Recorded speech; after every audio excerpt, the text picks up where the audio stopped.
Now we will start with the UI. So here I'm going to say class name, that is going to be flex.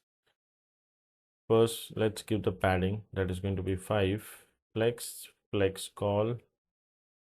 Then we required a gap of 5. Okay, and this home page we can add in h1. Okay, so let's cut it out. Okay, and here I'm going to paste it. Then after the home page, here I'm going to take a div and add some class names. So that is going to be flex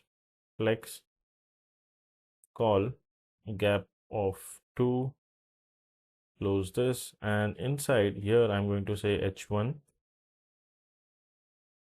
and let's take the user ID, that is going to be user.id. Okay, then we need one more h1 with the username, then the email. Okay, so it is showing me does not exist on type never, and here I'm going to add the context holder. Okay.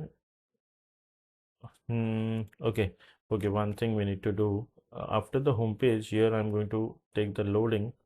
Okay, if loading is through, then we are going to add a div. Okay, so here let's take a div, and inside the div, let me just remove this, and inside the div I'm going to take a component which is spin component from entity. Okay, so it is auto imported here. Okay, spin from entity, and then we need to add the size, that is going to be large. Okay, and what else we need? We need, yeah, we need only the size, that's fine. So this is done. Okay, and after this loading, here I'm going to say user, if user is through. Okay, then we are going to show the div. Okay, so let's add this. Okay, so if the user is there, then we can show the div. Okay, so I forgot to add the condition here, so that's what. Property is not defined. Sorry, property does not exist on type never.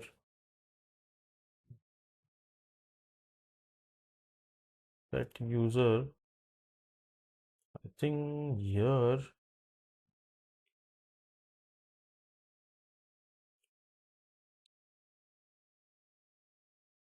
okay, let's save this, let's go back here. Okay, so we need to define the type. Okay, null any. Okay, let's hover on it. Initial state any. Okay, react return the stateful value and a function to update it. Okay, fine, let's search.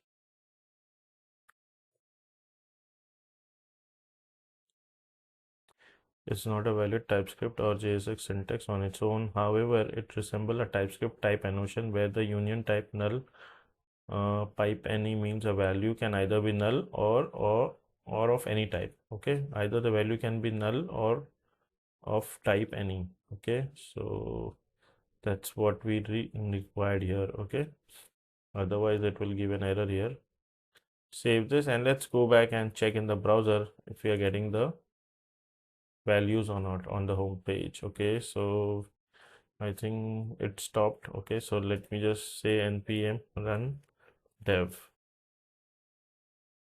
Let's go back. So here, as you can see, oh, did not find a table. Okay, why there was an issue? Let's copy this email, paste it, and I'm going to add the password, hit enter, login successful. Okay, home page, could not find a table, public, could not find a table. Okay, let's go back here. What is the table name? User profiles. Okay, that's what the table name is, right? So let me just check it. I think the table name is incorrect. User underscore profiles. Okay, let me just copy, and here I'm going to paste it. It is underscore and not hyphen. Okay, so now I think we can just log in again. Login successful. It will redirect to home page. Okay, as you can see, we are getting the user ID, username, and email. Okay, and one more thing, the spinner here, which is coming, we need this in the center. Okay, so let me add some class name. So what I'm going to do is, here I'm going to say flex. Okay, justify center, item center, and just give a height of 96. Okay, okay, so this way, let's go back, refresh it. So now the spinner is here in the center. And what else we need? Okay, we have passed the context folder here. So I think this is done.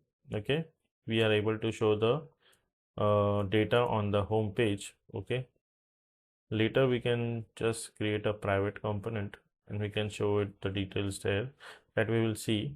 But one more thing I need to show you, if I go to inspect and if I go to application, here in local storage we are getting this authentication token. Okay, so if I change something here, okay, let's change. Okay, so let's remove the I and O and hit enter, and if I refresh, now it will redirect to login page because the JWT is incorrect. Okay, so now again we need to just log in and check, because every time you log in, if the token is invalid and if we log in again, so it will generate a new token. Okay, so login successful. Okay, so now it generated a new token, so that's what it is. And if I go back here, I think this should be 2 seconds, not 3 seconds, because okay, this is 2 second, and here also I am going to change it to 2 seconds because it is showing the message and then redirecting. So maybe uh 2 seconds is more than enough. Okay, set timeout, navigate to login. Where was the, okay, after login, okay, this one, right? So this I need to give it 2 seconds, that's it. So yes, this is done now.